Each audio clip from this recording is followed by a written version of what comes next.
So I'm excited that you've decided to join me today and here with Kim Lamb. And Kim and I first met in Calhoun-Gordon County leadership. And so I think at the time you were working with Star Matthews and selling real estate and working with Fellowship of Christian Athletes. And what else were you doing? You do all kinds of things. Yeah, I do. I work at a store, Gift of Seasons, Okay. downstairs, downtown. It's a little gift store. Wow. You have a full plate. Yeah, it's fun. I retired about 3 years ago from education. And even though I have 4 jobs, Yeah. not as busy as I was with that one job. So I'm used to having a full plate. And you were, before you retired, you worked as? I was an educator. I taught elementary school for about 12 years, and then I became a school counselor. And when we moved to Calhoun, I actually took a job at the high school as the high school counselor and did that. And then my last 2 years, I moved over to the elementary school and was an elementary school counselor before I retired. So how long have y'all been in Calhoun? Since 1999. So 19 years. 19 years. Tell me about your family. My family growing up or my family now? Or your family now. Your family okay. now, yeah. I'm married to Hal Lamb, better known, I guess, as Coach Lamb. Coach Lamb. He's the head football coach and athletic director at Calhoun High School. And we have 2 sons. Trey is our oldest son. And Trey kind of followed in his dad's footsteps. He's always wanted to be a coach, never wavered from that. So he played football at Tennessee Tech. He was quarterback there, and after he graduated, they hired him on as an assistant coach.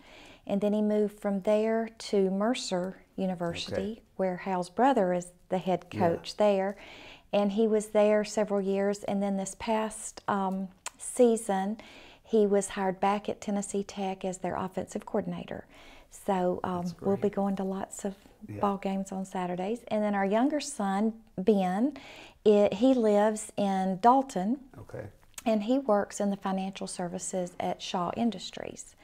So he's the brainiac, I guess. He loves math and loves numbers and loves people. So he's enjoying that job. And they're both married. Good. So now I have 2 girls. Fantastic. And it's good to have one of the boys close to home, right? Yes, it is. Sure is. And with Trey's schedule, coaches have just a crazy schedule, and especially college coaches, because even after the season's over, then they hit the road recruiting. Sure, right. It's all year long. So the good thing is he recruits this area. Okay. So he'll come stay with us and visit the surrounding schools, and there are a lot of good football players in this area for him to recruit. There sure are. Yeah. You know, they say behind every good man is an even better woman. And I think that is the case with you and Hal. Well, I mean, that's Hal's sweet. a great man, but, you know, being a coach's wife has got to be tough. It is tough. A lot of times you feel like you're a single parent for half the year, especially if it's a good season. It lasts a little bit longer. Which is what you want. Yes, that's right. I can remember when the kids were real little, and I would cheer on Friday nights that I hoped we would win, but in the back of my mind I was thinking if we lose, he would just come home, you know, and I'd have some help. But of course you always want to win. Right. Hal and I have been very, very blessed. You know, the Lord has placed us in communities where we've had the support of the communities, and so haven't had to do it by myself. We've been blessed to have his sister and her husband here in town with us. He coaches with Hal, and so that's brought a little bit of family here and a little bit of support. And the other coaches' wives, we just try to stay in touch and support each other and help each other through. You know, now I'm one of the older ones and we have an empty nest, but we've got several coaches that have little ones, and I know how hard those ladies have to work, and we try to support each other and help each other out with that. Is there a sisterhood among the coaches' wives? Yes, because nobody understands what it's like sitting in the stands and watching a game play out in front of you and know the ramifications of winning and losing. It's a livelihood for us. It's not just about a game.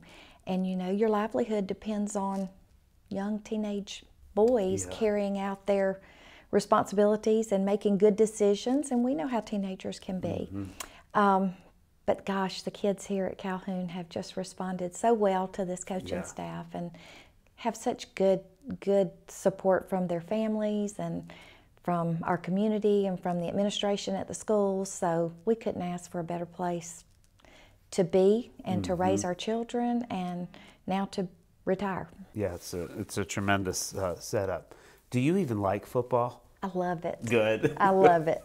Have you always loved it, or is it just since you Well, met Hal? Hal and I started dating when I was 15. Okay. Wow. So we've been together a long time. His dad was our high school coach, and Hal and his brother played, and I was a cheerleader. So it started so early, I can't remember not liking it. I probably didn't understand it back then. I understood winning and losing, but I didn't understand a lot of the game. I think I understand it a lot better than most women, probably. Having never played it, we don't play it, it better than a lot of men too. But when my husband and my children or the other coaches start talking, it's still a foreign language. They speak their own language. But I love it. So what do you like to do to unwind? I like to read. I enjoy shopping. I enjoy decorating. That's one of the reasons I love working at Gift of Seasons, because it gives me an opportunity. I love people, love talking with people and visiting with people, and I like helping them find things that fit their personality. I like to help them decorate their homes, so that's fun to me. We interact mostly now, you and me, with Fellowship of Christian Athletes, and you're very passionate about FCA, and I know that you and Hal wear your faith on your sleeve. Talk about what FCA means to you. Well, I didn't grow up in a church. My family, I had a great family, very loving parents, but I was not introduced to the Lord through my family or through church. But I was an athlete. So when I started high school, some of my friends said, "Hey, you want to go to FCA?" And I was like, "Well, what is that?" And they said, "Well, it's Fellowship of Christian Athletes." And I thought, well, I'm an athlete, so yeah, I probably belong there. And as I started attending those meetings and hearing other athletes, older athletes who I admired, talk about their faith and their personal relationship with Jesus and how He had changed their lives, and I knew that was something that I wanted, that there was something missing in my life. And so I asked my mom if she would go to church with me on Easter Sunday, and she did. And we started going to church every Sunday after that, and I accepted the Lord as my Savior. And I contribute that to FCA and the ministry that they do in the schools. And that's the reason that I think I'm so passionate about it now. Hal and I were both in FCA through high school, and ever since he's been in coaching, we've tried to be involved in FCA. When we came to Calhoun, we had what was called an adult FCA, and that now has turned into the FCA board. It took years to get that going so that we're now nationally recognized, but what we've always tried to do is raise money so that we could support the athletes and the coaches in our community, so that the gospel can be presented to them, because we know a lot of kids don't make it through the doors of church. So we feel like through FCA we can take the church to them. And if someone hadn't done that for me, I don't know how I would have found Christ. So that's the reason I'm so passionate about it. I think it's so very important. It's the most important message we can bring to these kids. That's tremendous. So you have your own personal testimony, Yes. and now you're helping other young people through their individual journey. Can you think back to a time, don't mention any names of course, but where you've seen a young person do a 180-degree switch? I mean, high school's such an impressionable time, middle school, where they've done a 180 switch and really changed their life around for the better. Gosh, multiple. Yeah, that's so exciting. Times, including my own children. FCA gave my children an opportunity to stand in front of their peers and speak about their faith. And you know, what else could a parent want more than that? But lots of children have come to know Christ and given their life to Christ through this ministry of FCA. You know, it seems like in the world today, people of all ages are searching for positive role models. And so we've talked a lot about football, and if you look in the NFL, you'll see, you know, coaches who encourage their players to hurt players on the other team, or they record other football teams' practices and stuff like that. What kind of opportunities, or how have you seen good role models make a difference in the lives of young people? There's a lot of good role models in Calhoun-Gordon County. There are. There are good role models at all of our schools. I guess I'm more familiar with what's going on at Calhoun because I've been involved with that, and I've seen Hal's involvement with that. One thing that I think that is important to Hal, and it's important to our coaching staff, is that they build relationships with the kids. It's more than just teaching them X's and O's, but it's about building relationships. And I've seen that through players who have graduated and they come back and they visit with Hal and they tell Hal, you know, what a difference he's made or our coaching staff has made in their lives. A lot of the players that we have don't really have a male role model in their home. And I think our coaches step in and fill that gap a lot of times. Right now, I think there's 4 coaches on our staff, either volunteering or paid staff, that actually played for Hal. So that's always great. Nice when they come back and then they're able to have a little bit different relationship. But many of those players have come back and said, you know, I don't know what kinds of decisions I would have made had I not had that constant male role model in my life. So, is that a conscious decision, or is that like always on a coach's mind, or is it just something that comes naturally? Well, I think a coach is going to be an influence, good or bad. Yeah. Yes. Right. I think to make it a good influence, it has to be a conscious effort. You know, we have to watch everything that we do because we feel sometimes like we're under a microscope and we're being judged by what we say and what we do, and that holds you accountable. Not saying that that's a bad thing. It can be a good thing. But I think Hal makes it a very conscious effort. You know, it's something that we pray about together, is that, you know, when other people look at our marriage, when they look at our relationship, when they look at us and our profession, that we want them to see Christ, because sometimes that's the only Christ they're going to see. So it is something that we take serious, and we do try. We fail many times. Oh, of course. We're human and we don't pretend to be perfect, but when we do, we ask for forgiveness and we try to do better the next time. Yeah.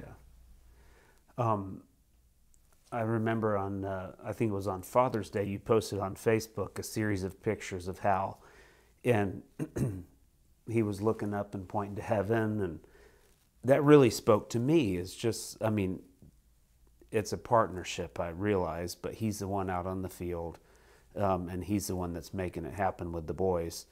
But just seeing that, it really spoke to me and said, what a great couple. What a great couple you guys are. Well, so I want to commend you for that. Thank you. That's so sweet.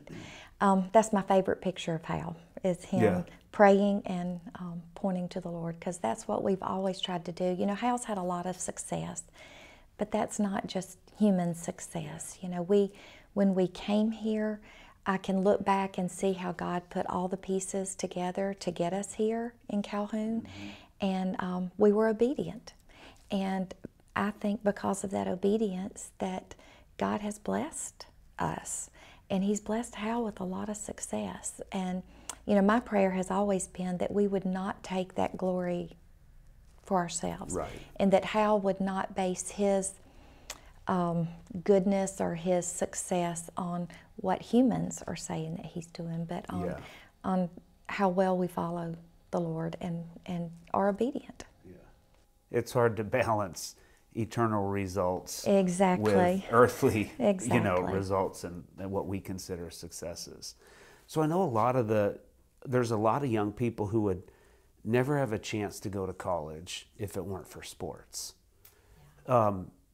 Is that pretty cool? I mean, that's pretty neat. That's awesome. And, Hal and I had an opportunity, with me being the school counselor at the high school and him being the football coach, we were able to work together with a lot of those kids. And me on the academic side, making sure that they got the classes they needed and holding them accountable for their grades and counseling them through making those decisions and when to take the SAT and the ACT and all that kind of good stuff. So I feel like, the Lord put us there so that we could be a partnership to help some of these kids. It's been fun. We've taken lots of kids on college visits and been able to share with them in that joy because, there may not have been anybody else that could take them. And we've had a few kids that have come and stayed in our home from time to time, and all of those are just blessed things that we feel like have just been poured out on us, and so it's been a fun journey. I shared with you some time ago about watching the series Friday Night Lights, and I don't know if you've seen it, but you guys remind me so much of Coach and his wife from that show, and letting kids stay in their home and being that father figure, that marriage that young people look to and aspire to. It's really cool. I've heard a lot of people have said that. I've watched one or two shows, never watched the series. I probably need to. I could probably learn a few things. She's the school counselor yes, too. Yeah, I did know that. So you just got back from FCA Coaches Camp, right? Yes. What's that like? Oh, goodness. That has been, if I could point out one thing that has been probably the best thing that we've done for our marriage, that would be it. Yeah. When we moved here in 1999, Bill Napier, who was a great football coach at Murray County at the time, he's probably about 10 years older than Hal, and a very godly man, a godly coach, and he just mentioned to Hal, he said, hey, you ought to take your family to FCA Coaches Family Camp. And Hal said, well, we'll think about that. And came home and asked me about it. I had no idea, but I love FCA, and I love sports and I love camps. And so I said, yeah, let's try it. So we took the boys, and it was the most amazing experience. When we go to Black Mountain, North Carolina, right outside of Asheville. And as we were coming down the mountain at the end of the week, the boys said, we don't care if we take another vacation every year, we want to come here. And so we made a commitment that that's what we would do. And every year until the boys graduated, we took them and we went to FCA camp. It's hard to explain. It's coaches and their families from all over the United States. Some from professional leagues. There's a lot of NFL coaches there. There's college coaches and high school coaches, middle school coaches, women and men's sports. I would say it's predominantly football coaches, but they divide you into huddles, and the men get huddle time with the other men. The women get huddle time with the other women, and then the children, depending on their ages. Sure. When they're young, it's kind of like Bible school. Right. And as they grow into teenage years, it's like youth group. And they make friends with other coaches' kids that they have so much in common with. And, our kids go through something different as coaches' kids. Both of my kids played for Hal, and that can be challenging. But anyway, you get to just talk with other women who are, or I did, I get to talk with other women who are going through similar experiences, whether it be moving or, the challenges of having your child play for your husband, or, having people talk badly about your husband either on social media or in the stands, or just some of the challenges that we as coaches' wives deal with. And they're different age groups, so there's women that have already been through that, some that have gone through, have not gone through it yet, and then there are those in the middle that are just in the midst of it, and we're all just able to help each other and guide each other with godly advice. So hugely important to us. That's great. You mentioned people talking bad about the coach. How do you deal with that? I mean, it's so easy to be an armchair quarterback, right? How do you deal with that? Yeah, it's easy to look at what's going on out there and want to blame somebody. And when Hal and I first got married, and we were not here in Calhoun, we were at several other places before we got here, and I can remember hearing people just dog the coaches. And I knew the hours that Hal was putting in. I knew that he was not compensated for those hours. A coach never is. And it just infuriated me. And there were many times when I would turn around and say something back. And the Lord just placed on my heart that that was not His way, and that that I needed to work on that. And so I did. I did a lot of praying and bit my tongue a lot. And then over the years, I think I've just matured and realized that I know what Hal's doing, and I know why he's doing it, and it's not to please those that are in the stands. And as long as he's doing that, then the Lord is going to cover us and protect us. And I start praying for those folks, because there's something wrong if there's something missing, I guess I should say, if someone gets so upset about something that's going on the football field, when that's not what's most important about what's going on. That's great perspective. That's great. I try. Let me say no, that. I'm sure. You still get your feelings hurt. And Hal handles it probably much better than I do. He doesn't put much stock in what other people are saying, especially the older he's gotten. And I can honestly say that since we've been in Calhoun, we haven't had to deal with it as much.